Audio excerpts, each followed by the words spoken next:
Good afternoon. Thank you so much for coming in after the lunch break and joining us. I'm David Horrigan, eDiscovery Counsel and Legal Content Director at kCura. And I'm really pleased to present what I think is one of the most outstanding panels that we've had in a long time on this subject. And that would be the subject of the international update, cross-border issues in not only eDisclosure, but in data protection as well. Because the two are sort of intertwined, it's really difficult to keep them apart. A little bit of background on me. I help with the legal content here at kCura. I'm a former industry analyst and in-house counsel, as well as former reporter for the National Law Journal. And so I'm going to shepherd our panel of experts as we discuss these issues. And what we've put together are different nations here for the international update. We have the United Kingdom, the Republic of Ireland, and of course, Germany represented with the United States as well, and we'll show you how that works in a second. Our first speaker is Meribeth Banaschik. She is with the global consulting firm EY. She brings a unique perspective because not only is she a UK solicitor, she's also a licensed attorney in the United States and has worked in Germany and currently is with EY in Germany, specializing in e-discovery, and she's been in the banking world as well. Meribeth Banaschik, thank you for being with us. Thanks for having me. Next, we have Clare Carroll, who is with the international law firm of McCann, FitzGerald, based in Ireland. McCann FitzGerald is known to many of you as having been the firm behind the Quinn technology-assisted review case. Clare is in the trenches with substantial experience in e-discovery matters. She also has done a lot of work on criminal matters, and that's important because criminal matters are becoming a much more important part of e-discovery, not just the standard criminal procedures, but investigations and the like that may lead into such procedures. Clare Carroll, thank you for being with us. Thanks, David. And of course, many of you know Chris Dale, the founder of the eDisclosure Information Project. We've had the privilege of working with Chris for many years. He is a licensed solicitor in the United Kingdom, and England and Wales, I should say, and he is also one of the preeminent authorities on e-disclosure and e-discovery.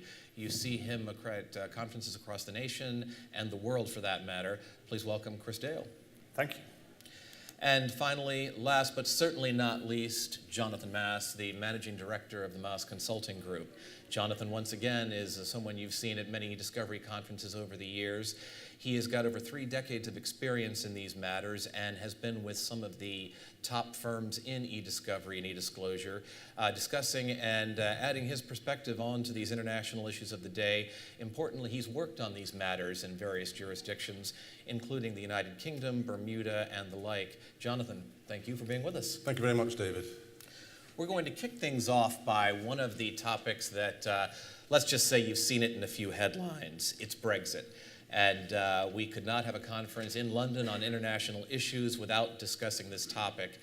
And we're going to kick off with that. Another one we can't miss, of course, is the General Data Protection Regulation. It's going to be effective next year in May, and it's going to have an impact on all of us. Next, we will go into the unknown as well, which is from Safe Harbor to the Privacy Shield into the realm of the unknown. And we're going to add Australia, and Chris is going to give us a little bit of insight on that because not only in data privacy, but in technology-assisted review, Australia has come to the forefront, and we're going to close out with some best practices. Why don't we start with the big news issue of the day, of the year, Brexit. Mr. Dale, as we kick this off, we've got 3 jurisdictions here that are having a profound effect. First of all, obviously our home jurisdiction here in the United Kingdom. Claire's going to help us with Ireland, and of course Meribeth from the continent is going to give us a perspective there. Chris, what's the latest? I have to be a bit careful here because the only person I know who's willing to admit to being a Brexiteer is in the audience. So I'll keep off the politics. All we're interested in, I think, for today's purposes is what the interrelation is between the GDPR and Brexit, and the GDPR itself we'll come on to in a minute. There's still people who think that we don't have to worry too much about the General Data Protection Regulation because we're leaving Europe. I've even heard stories to the effect that companies who had already started a compliance program for the GDPR have decided to give up because we're leaving the EU. We don't have to worry about it anymore. That, of course, is nonsense of the highest order, partly because the GDPR will take effect in May 2018, which is at least a year earlier than we will leave the EU, at least. And secondly, post-Brexit, when we're finally over Theresa May's cliff and lying on the rocks below, even then... Don't hold back, Chris. Well, no, wait. Really feel. I won't, no. Even then, as we sort of put our hands above the water, we will want to be involved in transatlantic data flows. And if we, as a country, don't qualify under EU rules as a suitable home for data, then the data won't come to us. There's a serious risk that we will not meet the EU test. And I say that partly because whatever one says about David Davis, the Minister for waving the finger at the EU, he hasn't got a clue about the mechanics of data protection and how it matters and how it affects data flows. So my perception is that through pure, not so much incompetence as just having too many things to bite off, the government is unlikely to get its head around the EU implications, the transatlantic data flow implications of Brexit. The Snoopers Charter itself was on its own, was enough to make it marginal whether we'd qualify. But it is worth looking at the work of the Information Commissioner's Office, who are struggling hard against a rising tide to prepare us. And I strongly recommend following them on Twitter or whatever and keeping up with the information that's coming out of there.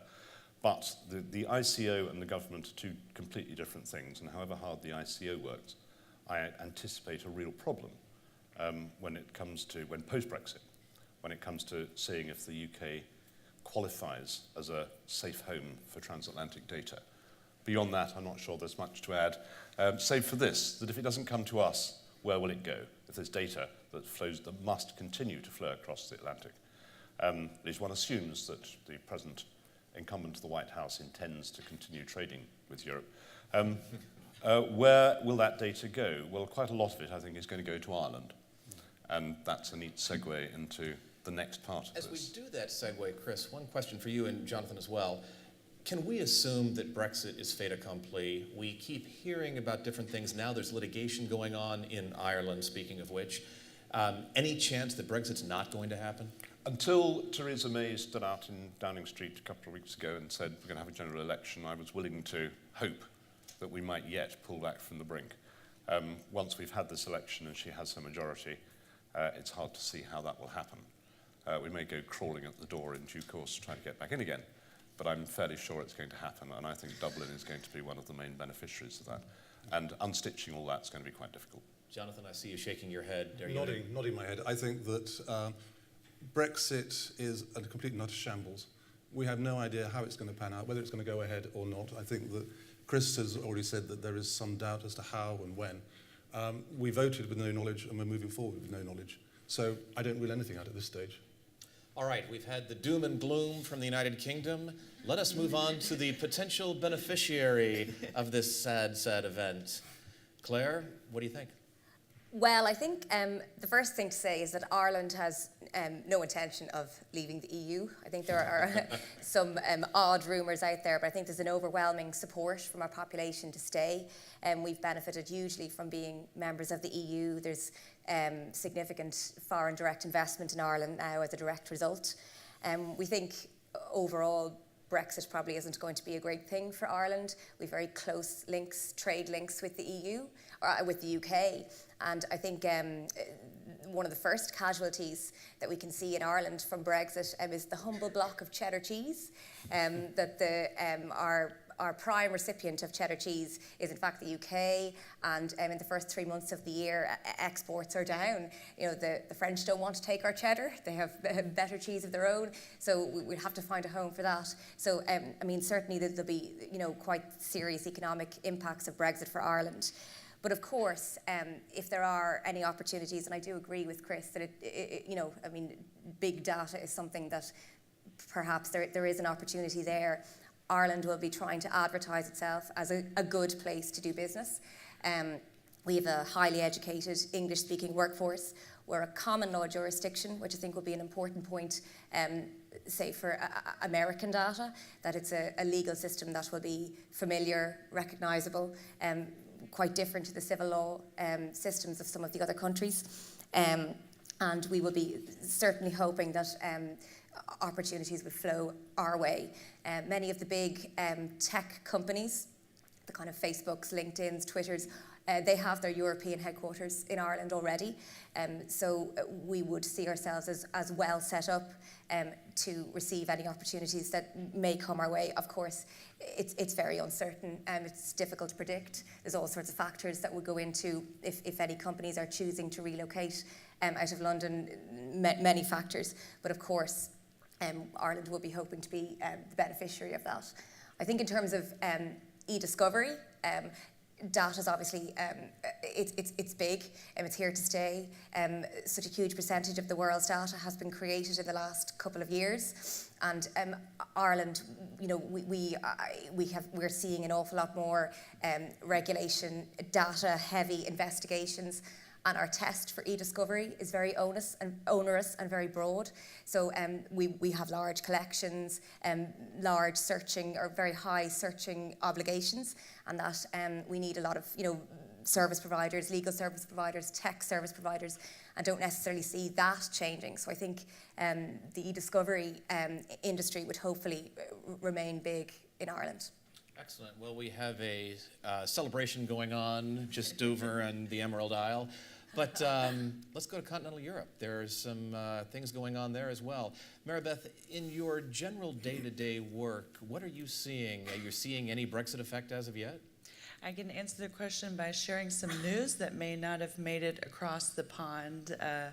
To say that the Minister of Justice for Frankfurt, for the state of Hessen, has initiated an effort recently with 3 professors and with a judge from the Frankfurt Court of Appeal, also to explain how the civil and commercial courts in Frankfurt would be a nice home for any remains that might be left from any overflow from Ireland. And specifically, just a few details of that quickly. They're focusing very much on the cost savings aspect of it. They have also made it to a point where they're encouraging the judges to allow hearings to take place in English language. Also to be able to, with Go, submitting English translations or German translations when they were needed. And from a practical perspective, just from my day-to-day experience, we can see a lot of requests coming in specifically saying what jurisdictions clients don't want to be in. So we're looking for a service provider, but we don't want to be in the UK, we don't want to be in the US, and they're looking to see what the options are. I think a similar initiative has been initiated in France and also in the Netherlands. And so we're seeing a proactive marketing of jurisdictions where overflow may spread. It's worth adding that Singapore and Dubai are similarly interested in taking the work that London seems to be spurning. Before we leave the Brexit issue, is there anyone in the audience who's got a question or a comment for that matter? By the way, is there anyone from France in the audience? They've left Europe. Yes, in the back.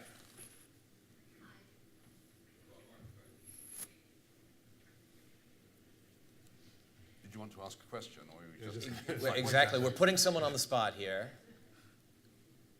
And if you've got a question, that would be great too. I don't have a question at this point, but it's been very interesting to, you know, listen to all the comments that you've made and, you know, getting a point of view from various jurisdictions and your sort of prediction of what might happen in the next 2 years. Thank you for participating in that. And to a certain extent, we are reading tea leaves, but there are a lot of moving parts going on, and one of the biggest moving parts is our next topic, and that is the General Data Protection Regulation. Why don't we start with Chris, and what are your thoughts right now as far as what's going on in the UK, Brexit obviously is complicating it, but as you pointed out, GDPR is still going to be the law of the land. Are we ready for May 2018 here in the United Kingdom? The word, again, this is anecdote rather than anything else, is that quite a lot of organisations are ready in the sense that they've attended to policies. They've had some highly paid consultants come in and tell them what they ought to be doing, what documentation they ought to have, and they're starting to think about the principle of having a data privacy officer. Whether anybody's actually attending to their data is a different question. Anybody got any views on that? Are you finding people who are focusing on what's in their data with GDPR in mind? You are, on the financial side. Yeah. That's sort of consistent with what one fears. Why does it matter? What's in your data? Let's just rattle through some of the main headings. There's a lot of headings, but just the main ones. We've got an enhanced definition of private information, so a wider number of factors come into play in deciding what is private information, and therefore more data is caught. We've got a wider geographical scope. It's the data of EU citizens, as well as data that is already within the EU. So more players get caught, more individuals are protected. We've got new duties for data controllers and data processors, and to come back to the ICO, there's new guidance coming out of them every few weeks, reinforcing the duties that face data processors and data controllers. We're seeing new and enhanced rights for individuals. Everything that has been a right hitherto is being magnified or extended, and new and enhanced duties for the companies. So everybody's threshold is rising with the GDPR, including, for example, subject access requests. It is anticipated we'll see many more subject access requests. I've heard it suggested even that the fact that the £10 fee is going will be an encouragement to people to bring subject access requests that they haven't thought of doing before. So there's another reason why the volume of requests out of the data that companies are keeping will go up. Companies must have a data privacy officer, however big or however small, if they hold relevant data. There aren't enough people to be data privacy officers. There's no great sign that people are out busy recruiting them, or that enough people are training to be data privacy officers. And it's a pretty serious role as drafted in the GDPR. So I anticipate a problem there. And lastly, under these sort of scampering through the headings, data breach notifications are going to become a much more serious business. Within 72 hours, becoming aware of a breach, one ought to be notifying the regulator. One also ought to be must notify people affected by the breach if it's a particularly serious one. And on its own, that data breach notification obligation becomes a serious factor for companies who keep private data, which means effectively everybody. Because if you don't know what you've got, how are you going to know what you've lost, and so on. So all the way around, the pressure is going up, and there are companies indeed who are out there taking it seriously. There are quite a lot, as I said right at the beginning, who think it ain't going to happen because of Brexit, and there are quite a lot who think it ain't going to happen on the normal principle that if they put their head under the blanket, it'll go away. You know, that's a great point, Chris. And the data breach notification is one that really can affect just about any business anywhere. In the United States, we have a real challenge with that because we have 48 states with different data protection notification regulations and laws. And there is not an overarching federal law that is going to govern those. So you get a real concern about the boy who cried wolf syndrome. If you've got a 48-hour data breach notification requirement, how much do you really know about that data breach in 48 hours?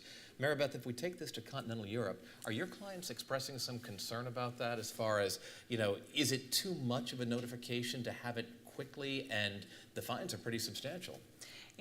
When we put ourselves in the client's shoes, we already talked about Brexit being an area of uncertainty. When we look at GDPR, we see another area of uncertainty. But if you zoom out even further than that, you can see that our clients are, in essence, juggling about 6 balls of uncertainty in trying to navigate their way through the e-discovery projects, And that's not only Brexit, it's also the Trump administration, it's safe harbor model clauses. How are we going to make our way through that? EU-US Privacy Shield and all of its implications, the umbrella agreement, the GDPR, and trying to make sense of all of these issues. And when you zoom back into its place, the general data protection regulation, you can see that, of course, there's going to be some uncertainty. You need to be able to respond quickly. How can you do that? How can we, as the service providers, perhaps make technological tools available to respond to those? How can we maybe combine the TAR methodologies or some of the skill set that we have to be able to make it easier for our clients? Of course, there's a lot of questions. This doesn't mean that we should be paralyzed and do nothing, but yes, there are some challenges in front of us. You know, Clare, you mentioned that Ireland is the European headquarters for a lot of multinationals. What are you seeing as far as GDPR preparation in Ireland? Well, I think we can see that our clients, they are concerned and they're very interested in seeking assistance about all aspects of the GDPR. Now, we would see that actually just getting mobilised at the start is a challenge. That putting in place a plan, people have a theoretical interest, but putting in place a plan, it takes resources, it takes time, it takes commitment. Our clients have also expressed that even just the increased recording obligations about personal information, so creating a data inventory, is quite an onerous obligation. And I think that's reflected. Our Data Protection Commissioner in Ireland has recently issued their 2016 annual report. And following on from a number of audits, it's quite clear, as Chris has said, that companies tend to have, good data protection policies in place, but whether that's actually translating down into the data, into knowing what you have, into policies and practices and procedures that are actually embedded within the culture of an organisation, that's a lot more difficult. And I think that's probably the challenge with the GDPR, is to move from the theoretical to the practical. And Meribeth, as you've said, maybe encouraging our clients to enlist the help of technology-assisted review, continuous learning, TAR2 type technologies, to help them get to grips with their data. And that'll enable them to, comply with the regulatory type provisions of the GDPR, but also to help prevent or do their best to prevent data breaches or inadvertent disclosures. Jonathan, one of the challenges we've got is that data know no international boundaries. The data go wherever they please in a lot of ways, and that's why information governance is a good thing to have. But you've worked in many jurisdictions. When you talk to your clients outside of Europe, what kind of feedback are you getting? Are they concerned about the GDPR? Are they preparing for it? They're concerned about it, but I'm not sure they know why they are concerned about it. Perhaps they're concerned about it because everyone else is concerned about it. I think that for those not in Europe, there is a great deal of uncertainty of the application of the regulation, of what it means to them. As has already been said, there are very few people in Europe, very few organisations who are doing anything about this other than talking about it, maybe switching a compliance officer into a data privacy role.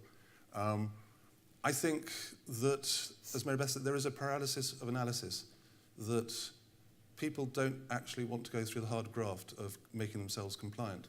So they're not doing anything. They're talking about it. They're trying to look as if they're doing something so that if the regulation lands on them, they can say, well, we are working on it. We're trying to get ourselves compliant. Back off. Give us a break. So I suspect that when this kicks in May next year, that there may well be quite a few high-profile victims who are not compliant in order to encourage everybody else to become compliant. And I think that people in this room who specialise in finding evidence and filtering that evidence and presenting that evidence will find that their skills and their software will become immensely applicable in all these areas of IG, and that perhaps for the first time in 10 years, IG will be taken seriously as the umbrella over all the data in an organisation, both the retention of it, the compliance of it, the knowing where it is, knowing who is mentioned in it, knowing what private information there is in it. We have the tools, we're just focusing on investigations and disputes, not on general information governance. Are you saying, Jonathan, and I'd be saying if you weren't anyway, that I am then. that GDPR is providing the ROI for information governance that's been the lacking component, the missing component? Yes, I think that is it's the kick up the derriere of data keepers. It suddenly begins to mean something. I wish Yes. I could be tweeting that right now. It's a beautiful one. I'm so glad you're not. Yes, okay. And you know, this is the first time that we've seen the EU, let's say, flexing its muscles Yes, a little exactly. bit. And some of us may also remember back to when the French blocking statutes were being litigated, and how the response from the US was to say, you know, we're flexing our muscles now. This is the first time we're seeing the EU doing this. We see the large fines. We don't know how it's going to turn out. We can certainly predict that there will be some high-profile litigation. It will also be interesting to see, we have a lot of information on what the duties of the processors and the controllers are, but it will be interesting to see how the actual authorities increase their transparency and actually engage in dialogues. I've been in conversations with those authorities where you're happy if at the end of the meeting there are 2 or 3 words shared as you know, after your 3-hour presentation of how you're setting everything up and asking for some guidance as to whether or not you did it right.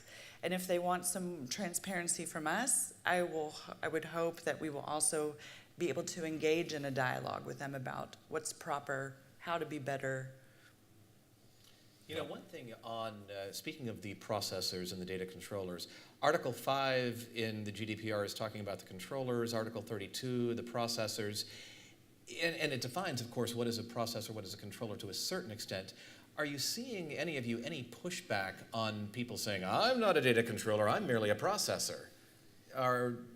It'll be interesting to see, or what I'm watching out for right now is what duties are assigned or delegated to the processor that should be held by the controller, and how much this will roll downhill, so to say. We'll see how it develops. There is a point, I think, just following on from what Meribeth said, about the not stated knowledge of the authorities in these various countries. They are under-resourced also. When I said earlier, there aren't enough people to be data privacy officers, there aren't enough people to be enforcers either. And one always tends to look on the authorities as being serenely in control while the rest of us scrabble around. I'm not sure that is so. And that has this implication. When they come to start doing their enforcement bit, where are they going to go? They're not necessarily going to be able to poke into every company and see in detail and see if they are compliant. They're going to pick out the obvious rogues. They're going to pick out companies, the obvious potential rogues, companies known to depend on data transfers. And there's the suspicion, and this is not advice as to that you should go away and be guided by, but there is the suspicion that they'll peer into a company and see that something's being done, that there are some steps being taken, that there is somebody taking the GDPR seriously, and move on to an easier target. So there is something to be said, or rather, there is something to be said against saying, oh, it's all too big a problem, I can't cope with it. Achieving something is better than nothing.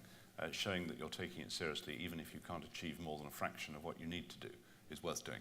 In essence, the Chris Dale car alarm doctrine. The car alarm's really not going to keep anybody out, but it sure may get them to go on to the next car. Exactly. Okay. Now we get into even Question. murkier waters. Yes, please. So I just wanted to pick up a follow-on for that point about enforcement action and who might be a target. Is there any sense amongst your panel about what kind of industry or sector might be the victim? Might we see a bit of banker bashing again or something along those lines? I'd be a brave person who'd predict that, save that somebody in the financial sector is going to be picked off. Somebody who clearly, as a separate matter, somebody who does transatlantic data transfers automatically. You know, they've got to go and look at the old safe harbor register, for example, to see who has been dealing with data transfers. I think there'll be, if I were them, and that's all one can say, frankly, what would I do if I was in their position? I'd pick somebody from each relevant vertical. A witch hunt.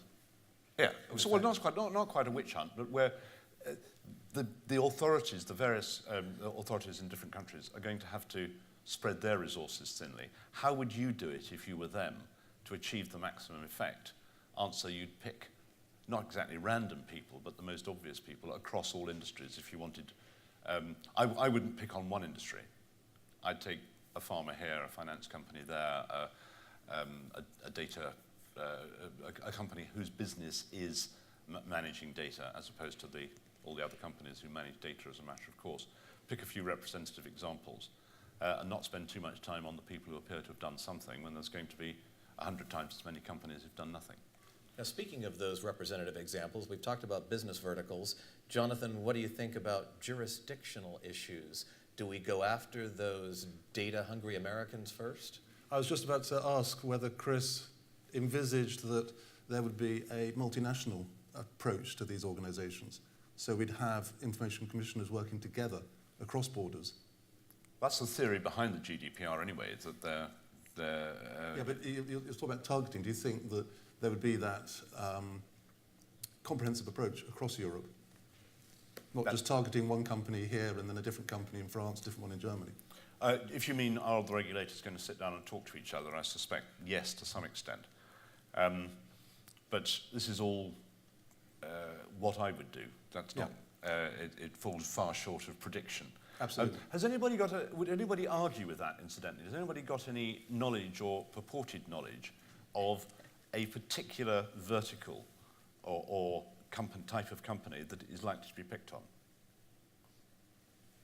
I think that it will likely depend on the facts of the case. So I think that they will want to have a strong example in the beginning as the first case that comes out. Yeah. And they might choose to not finish an investigation in time or accelerate an investigation of a different type to go for the first example of if you're only at this minimal level, you're not there yet. And I don't know that that will extend to any sort of industry. I mean, we've seen, of course, a crisis through the banking sector, maybe now the automotive sector. Who knows what will happen until May of next year. Maybe they decide to continue picking on the automotive sector since they're everything is already focused here. Maybe pharmaceutical, but I think they'll wait for the right case to make their point loud and clear, using some of the larger fines that they're able to, so that people stop thinking about how they're going to change their policies and start doing it. All that said, I think a focus on the fines is not necessarily right. Just to say you're going to be fined a lot, therefore you ought to be doing something about this is I can see it being a compelling motive, but it would, if you remove that for the moment and say, are there any other reasons why I would make myself compliant with these regulations? Look at TalkTalk, for example, who were fined for their data breach. Much more significant was the fact they lost, I think, 110,000 customers in the first few weeks after the data breach notification. So being the sort of company that people don't want to deal with anymore becomes as significant a factor as whether you've been fined. I mean, in terms of reputational impact, you just have to look at United Airlines. It's not the same, it's not a breach, but it was absolutely disastrous for them and their share price. Absolutely. And that's a great segue because we are now going to cross the pond once again and come to our friends from the United States, and this gets us into the topic from the safe harbor to the privacy shield to the unknown. And there's one gentleman who's had a big impact, Mr. Max Schrems, the law student, now the lawyer. Meribeth, what do you think about Schrems 1 and Schrems 2? Is the safe harbor didn't survive. What do you think of the chances for the privacy shield? So I think when you look at all of the cases around Safe Harbor, Privacy Shield, will there be Schrems 3, 4, 5? I think it makes sense to focus on the underlying issues, to be able to get a glimpse as to whether or not the core issues are being resolved, to be able to predict how things might go forward. We know from listening to Chris Dale at various conferences and from reading his blog, and the general knowledge that for Schrems 1, the takeaway is Safe Harbor is gone. We can see then everyone scrambling to get the privacy shield in order, and we can also see at that stage the importance of the Judicial Redress Act, which allowed European citizens to have standing, so to say, in the US to sue for the misuse of their data. And then we see Schrems 2. So Schrems didn't stop there at the safe harbor, kept challenging whether or not the model clauses were a way to go forward. But if we stop and look at the underlying issues, why is the EU entertaining these arguments to this level? You will see that the real issues were the proportionality of the way that the U.S. intelligence agencies were gathering and storing information. And you'll see that the other underlying issue is this ability for the EU citizens to be able to sue for misuse of their data, among other things, in the US. And so when I personally look at Schrems and try to think about whether there will be Schrems 3, 4, 5, from my perspective, it will continue until those underlying issues are at least more resolved than they are now. Going back to what I was saying about the 6 balls that we're all juggling, it's such a fragile state of affairs when you try to balance all of these things. And so when you see one person making a move in one country or another person making a move in another country to throw these things out of balance, we're again in that inconsistent space where we don't know how to react. It's worth observing at that Sure. point. You talk of the EU. Actually, we're talking about data protection commissioners in different countries in the EU. The EU isn't a single body repelling or advancing an argument, for the moment anyway. It's a whole set of different players, and Ireland happens to be the recipient of many of them because it is the home of so many US data companies. And thank you for the segue, sir. I was going to bring Clare in on this one, on that very issue, because you are the home of Schrems 2. Yes. And I'd like to get Chris, Jonathan, and Meribeth's thoughts on this as well. In Schrems 2, Mr. Schrems is trying to put together a class action on these issues. You deal with a lot of complex commercial litigation. It's not the way it is in the United States, where class actions happen all the time. Number one, do you think he might prevail on this issue? Number two, do you see class actions becoming more popular in Europe? Well, certainly in Ireland, class action isn't really there isn't really a mechanism for that, you know. But sometimes, you know, you might see maybe an NGO or something like that, you know, stand up for the rights of maybe a group of individuals.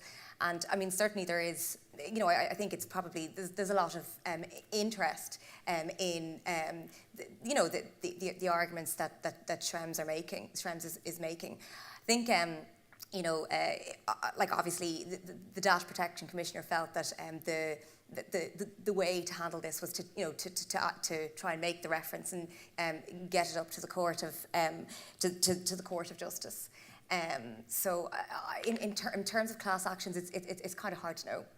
Chris, your thoughts on class actions? Any future in it? I'm not sure that's, with respect, I'm not sure that's the right question.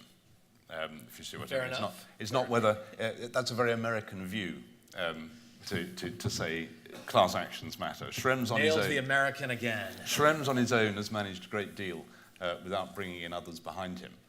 It's open to any number of people to follow if they need to, but why should they bother while Schrems is doing it all for them?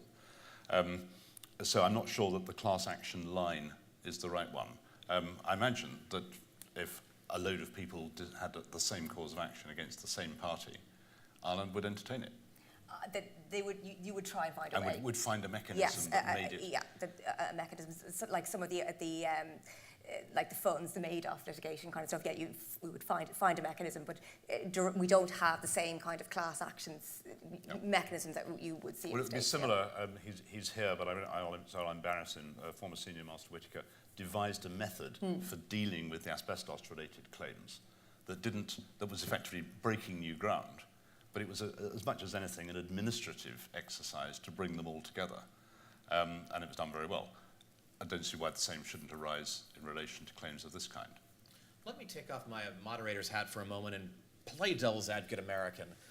Other than Mr. Schrems likes to portray himself as the man of the people, bringing rights to everyone, why do you think Schrems is doing the class action? I don't think there is another reason. He's a career-driven He's, Yeah, I mean, now, he's, yeah. he's motivated by a sense of right and wrong, but it's one big CV for Mr. Schrems, I think. Meribeth, you see it going anywhere? I mean, in Germany, there's been a debate over a long period of time about whether or not class action should exist. I feel comfortable to say I don't think that in the very near future US-style class actions will exist in Germany, but we do see considerations of ways for collective redress. And so with as passionately as Germany specifically feels about data protection and data privacy, it also wouldn't surprise me if the first extension of that would be to allow some consumer agencies to represent multiple people, to bring what I think Americans would describe as a class action. That wouldn't surprise me, but I don't know that we'll ever get to a point where it's a US-style class action. Gotcha. Taking it away from Europe and US and our love of class actions and playing the tort lotto, any questions before we move on to another part of the world? Yes, sir. Just wondering if you think between the EU and the US, if there's the likelihood of GDPR being applied to US-based companies because they have some, doesn't matter how big or small, data from European data custodians. That's a great question. Whose data is it, is the question, rather than where the processor is sitting. Can you restate the question? Sure. The question is whether or not other jurisdictions, such as the United States, will adopt the principles of the General Data Protection Regulation. For the, excuse me, the idea that we mentioned earlier, data's crossing borders, it's not just affecting the EU, it's going to affect the whole world, anyone who has data going in to the EU nations. And so the question is the United States going to adopt it or anything like it? My answer, especially given the new administration in Washington, is somewhere between no and expletive no. Not that it wouldn't be a great idea, it just doesn't seem, as our British friends would say, bloody likely. Jonathan, you deal internationally. Disagree? Agree? I think that there will, I have no comment about class action, but I agree very much with Meribeth. I think that until America can sort out with the rest of the world how it gets its data, there will continue to be actions of one description or another as people's information is used in a inappropriate manner. So I can't see it going, I don't think Safe Harbor's worth the paper it's written on, I never did. Privacy Shield, same sort of thing. I think that maybe the GDPR will be the way to enable the safe transfer of data between the US and what's left of Europe. Claire? Could you just repeat your question? Sure. The idea of whether or not other jurisdictions are going to adopt the principles of the GDPR. Well, I suppose, I suppose if, say, given that an awful lot of data is based in Ireland, I mean, it's going to have, and we'll have people with their servers in Dublin, servers all over the country in Ireland, you're going to see lots of countries that'll have to, lots of companies within countries that are going to have to adopt it anyway. So I think that if, it will have tentacles outside of the EU, I think it will have a worldwide impact. Excellent. We have the privilege of having Judge Peck in the audience with us right now, and shameless commercial plug, please join us later in the evening for the plenary session this afternoon where Judge Peck, Master Whitaker, Chris, and I will be discussing eDisclosure, eDiscovery, and some of the differences and similarities. Taking us to a part of the world that we've discussed briefly is in the United States. The issues with Microsoft, and that issue was resolved at the Second U.S. Court of Appeals, or so we thought, when in this case it was held that just because the data is in Ireland and controlled by a U.S. corporation, in this case Microsoft, doesn't mean that the U.S. authorities, in this case federal prosecutors, can go get the data. Second Circuit resolves it. It's decided. Many, many U.S. companies joined on as amicus briefs supporting Microsoft. Now it looks like we get to do the whole thing all over again because in a Pennsylvania federal district court, the court's gone the other way and said that yes, the federal prosecutors do have the right to get to this data.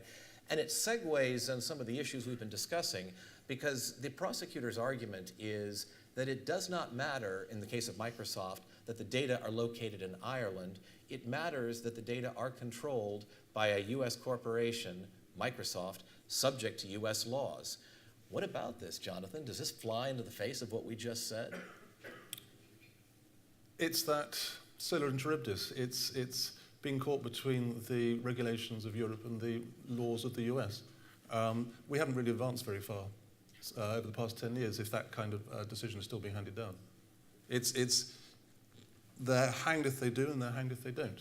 Just it depends on which jurisdiction they want to be hanged in. Meribeth? I mean, this is not the first time that we've seen judges disagree on certain topics or that the facts of the case lead to completely different results. It goes back again to this inconsistency that we can see in our e-discovery world.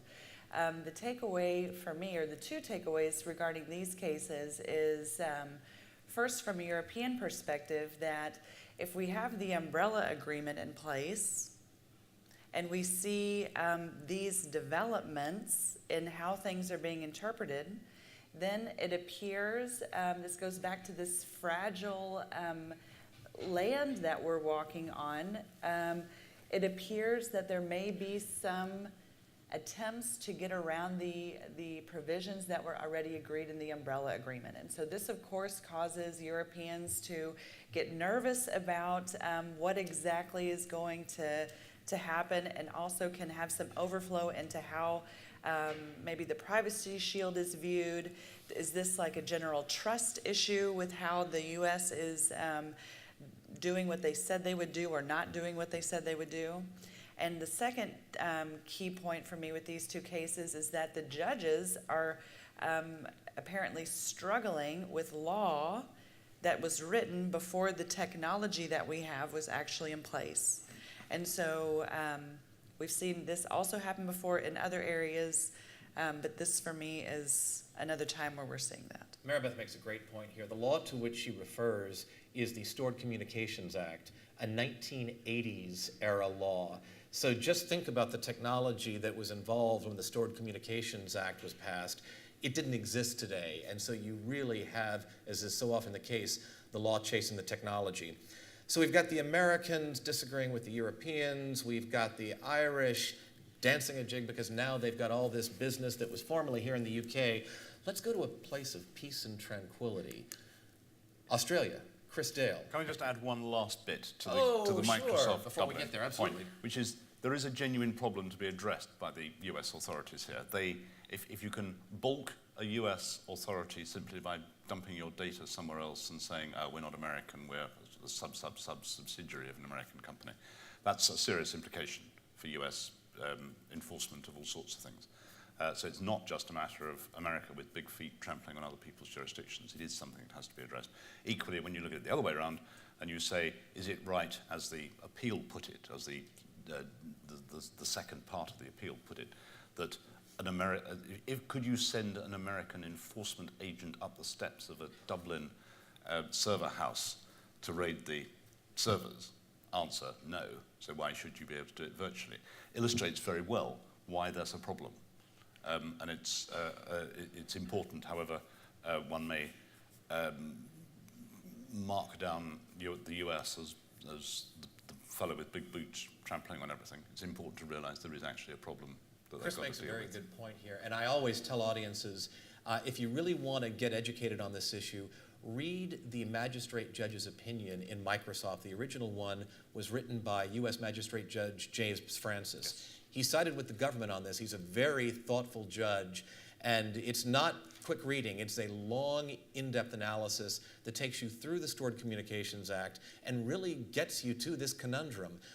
Law enforcement's really concerned that you can just play whack-a-mole, hide whatever it is that you're trying to do. It could be dangerous terrorist activity, could be serious drug transactions, whatever it is. So if these were easy issues, they would have been resolved yesterday. And I encourage you to take a look at that opinion. It really will give you some education on it.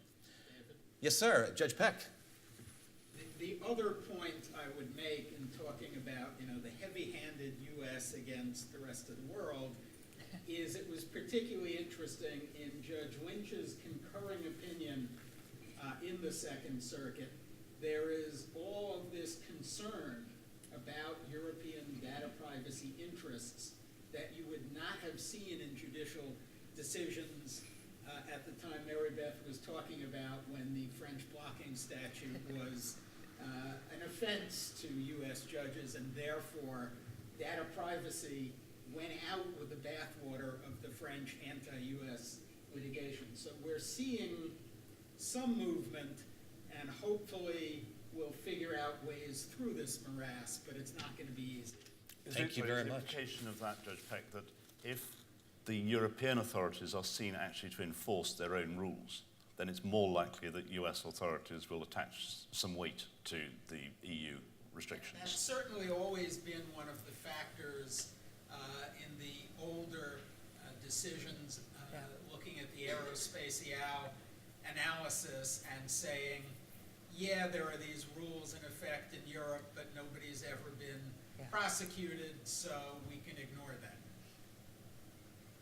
And when you get to 4% of gross turnover, that's serious stuff. You know, while we've got Judge Peck recruited for our panel here today, let's spend a little bit of time on Australia just for a second, because that practice note that you see on the bottom of the screen, that involves technology-assisted review, where Judge Peck made new law in De Silva Moore in 2012. Chris, your thoughts on that practice note for technology-assisted review? It partly anticipates what we're going to be talking about in our later session today, which is to do with how one jurisdiction borrows from another. But it belongs also a little bit with the theme of this one, which is international jurisdictions generally. I resist, as many of you will know, the idea, the US pronounced idea that one used to hear, that the US is 2 years ahead of the rest of the world in discovery. Looked at overall, I don't think that is so. Looked at, though, in terms of judicial activism, judicial willingness to roll up sleeves and get involved in things, and looked at as a source of some of the best technology, then clearly there is something to acknowledge there. And every common law jurisdiction in the world has acknowledged Judge Peck's decisions in, for example, De Silva Moore, in blessing the use of predictive coding or technology-assisted review more generally, and those are distinct terms. I think it's worth emphasizing. And we see this passing around the world. We see it passing from the US first to Ireland, where the Quinn case that you've mentioned before was the first case outside the US where a firm, and it happened to be McCann FitzGerald, had to argue that against strong resistance, that predictive coding was the way to go, was the only sensible, proportionate way of dealing with the problem in a jurisdiction which is actually fiercer than the US. The test in the US is higher than it is. The test in Ireland is higher than it is in the US. So it was no small thing to argue that in Ireland that predictive coding should be used for a case. We then had the Pirro case and BCA trading here. Pirro doesn't really count in the sense that it was by consent. There's a whole subject there on how did they get to that consent. But as time is running out, let's skip straight from there to Australia, where we've now actually got a practice note in the state of Victoria that says this: in larger cases, technology-assisted review will ordinarily be an accepted method of conducting a reasonable search in accordance with the rules of court. We don't have that. We go some way towards that in saying that technology must be used and so on. But the big problem here has been what judge has said, can we use this technology? In Victoria, in addition to a couple of cases, which we probably haven't got time to mention. But we can this afternoon later. Once again, shameless plug, please join us. Yeah, but the point is that there's, as far as I'm concerned, is that jurisdictions borrow from each other, whether it's in privacy and data protection, which is spreading all over the Asia-Pacific region, or whether it's in technology-assisted review. People are looking at one jurisdiction and saying, could do with that, or not, as the case may be. Excellent. Judge Peck, you want to save your thoughts on this one for our afternoon session, or you have a quick thought now? No, shameless plug, make people come at 4 o'clock. Sounds good, sounds good. All right, in our last few moments, some closing thoughts and best practices, some advice that you would give to our audience as we leave today. Jonathan Maas, you want to kick us off? I was just thinking I should have brought my overcoat. Not best practice for you. It's a lot colder than I thought it would be. I think that, well, best practice in what area specifically? Just generally, or? I'll give you a multiple choice. Data protection's an important one. People are interested as part of this topic. How to handle disclosure if you've got conflicting jurisdictions. Or third, should I have brought my overcoat? I'll go for option one. I think the ICO, Chris mentioned the ICO earlier, I think they've done a tremendous work over the last 12 months in preparing us for GDPR. I think that you should actually be talking to your clients and your own organizations and start getting your houses in order. I think that has to be a top priority. Looking at the information governance, the GDPR, and begin the long haul of getting yourselves compliant and or your clients compliant. For those who are offering that as a service, there's a lot of money in those there hills, which should encourage you. For those who aren't compliant, there won't be a lot of money in those there hills because they'll be with the Information Commissioner when you get fined. So I think GDPR start right now. May already be too late. Excellent. Meribeth? I think that the constellation between the EU and the US, as I've mentioned, I think twice already, is quite fragile, especially when we're considering these 6 balls that we are juggling. And so I think that we have to find comfort in the uncertainty that we will have for the next years. And when dealing with that uncertainty, we also cannot find ourselves in a state of paralysis.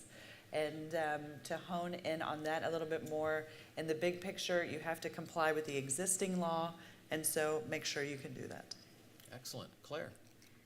I think probably in these complex areas is that companies need to get themselves good legal advice. I think on the GDPR and their obligations, and then with cross-border disclosures, discoveries, or any data transfers, that you're careful to take good advice. And if 2 jurisdictions are engaged, there's local counsel, and that you're clear on your mechanisms, and that you've done your best to minimise risks where there are risks. And the final word from the gentleman from Oxford. Accentuate the positive. Yes, there's risks. Yes, there's fines. Yes, there's all sorts of burdens and downsides to face. But there are also positive things to look out for. The GDPR is being sold by the ICO, and I think rightly, as a plan for companies to improve the way they operate, the way they deal with their own staff, the way they deal with their customers, the way they interact with the rest of the world. There are good positive suggestions in there for making a better company, a better place to work. The same applies with technology-assisted review and those technologies. It's not just, is there a risk here? It's what positives can I look for here? And the second and slightly related point is the fact that you can't achieve it all is not a reason for not doing some of it, whatever it may be. On that piecemeal note of positive thoughts, on behalf of all of our Relativity partners across the world, all my kCura Relativity colleagues, please join me in thanking Chris Dale, Clare Carroll, Meribeth Banaschik, and Jonathan Maas.